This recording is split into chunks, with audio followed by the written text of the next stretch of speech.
Ya, perkenalkan nama saya Risti Pia, Fakultas Ilmu Komputer, jurusan Informatika, Universitas Kristen Indonesia. Yang pertama, pengenalan sistem terdistribusi. Definisi dan contoh sistem terdistribusi terdiri dari dua kata, yaitu sistem dan terdistribusi. Sistem terdistribusi merupakan sekumpulan elemen yang saling berhubungan satu dengan yang lainnya dan membentuk suatu kesatuan untuk menyelesaikan satu tujuan yang spesifik atau menjalankan seperangkat fungsi.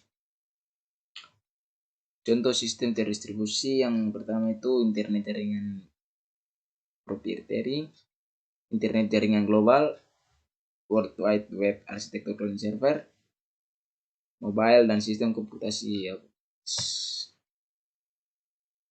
Yang berikutnya karakteristik dari sistem terdistribusi itu resource access and sharing. Jadi kemampuan menggunakan hardware, software, atau data dimanapun dan kapanpun. Karakteristik ini juga yang menentukan siapa saja yang dapat mengakses sebuah sistem terdistribusi. Salah satu contohnya dalam sebuah web terdapat akses yang hanya dapat diakses oleh user-user yang telah memiliki grant akses terhadap file tersebut. Yang berikutnya proses sistem terdistribusi. Sebuah proses yang dijalankan pada lebih dari satu prosesor atau komputer untuk menyelesaikan sebuah pekerjaan secara paralel. Ada juga proses terdistribusi dirancang agar sebuah program dapat dijalankan pada berbagai tempat dalam suatu jaringan komputer, baik LAN maupun WAN. Dalam proses terdistribusi perlu perpaduan dalam teknologi jaringan dan komunikasi antar jaringan.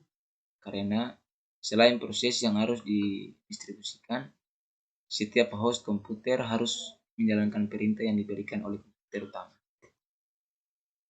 Ya, di sini akan mencontoh kasus itu macam contoh pada sebuah bank begitu. Jadi pada sebuah bank pelayanan nasabah yang menabung dilayani oleh teller. Masing-masing teller hanya memasukkan data-data nasabah yang diperlukan dan memasukkan nominal yang ditabungkan sehingga data secara otomatis akan tercatat. Untuk penjelasan tentang kasus itu, proses penyimpanan terjadi di server. Mengapa? Misalkan dari nasabah A akan melakukan transaksi dengan teller B. Kemudian datanya dicatat pada teller B.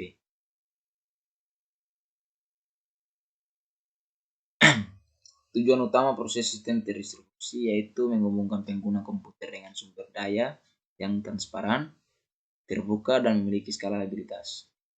Dengan kata lain, sistem proses terdistribusi adalah sistem yang lebih baik dan kuat dibandingkan kombinasi sistem komputer. Yang berikutnya ada infrastruktur pendukung proses sistem terdistribusi. Yang berikutnya ada pertama itu Mobgrid Site, Remote Procedure Call, distribusi objek, SOAP, XML RPC, Globe, dan berikutnya AQT. Yang berikutnya thread, sebuah alur kontrol dari sebuah proses di dalam sistem terdistribusi.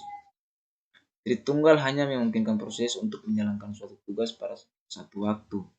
Dengan adanya multi-thread, suatu proses dapat secara terus-menerus mengetik dan menjalankan pemeriksaan ejaan di dalam proses yang sama. Maka sistem operasi memungkinkan proses untuk menjalankan lebih dari satu tugas pada satu waktu.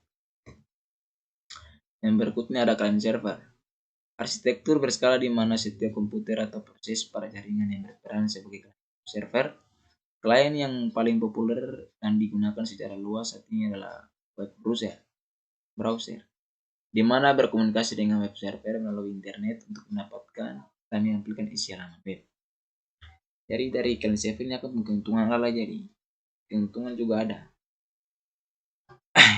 Jadi keuntungan dari penggunaan jaringan client server itu kapasitas bagus, keamanan, dan penghematan.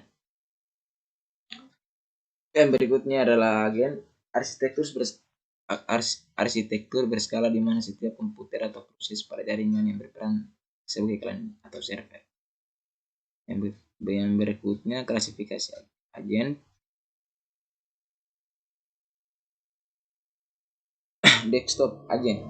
Agen yang hidup dan bertugas dalam lingkungan personal komputer atau PC dan berjalan di atas suatu operating system OS. Ada juga internet agent. Agen yang hidup dan bertugas dalam jaringan internet, lakukan tugasnya yaitu memanage informasi yang ada di internet. Ya, itu saja hasil presentasi saya. Semoga bermanfaat bagi kita semua.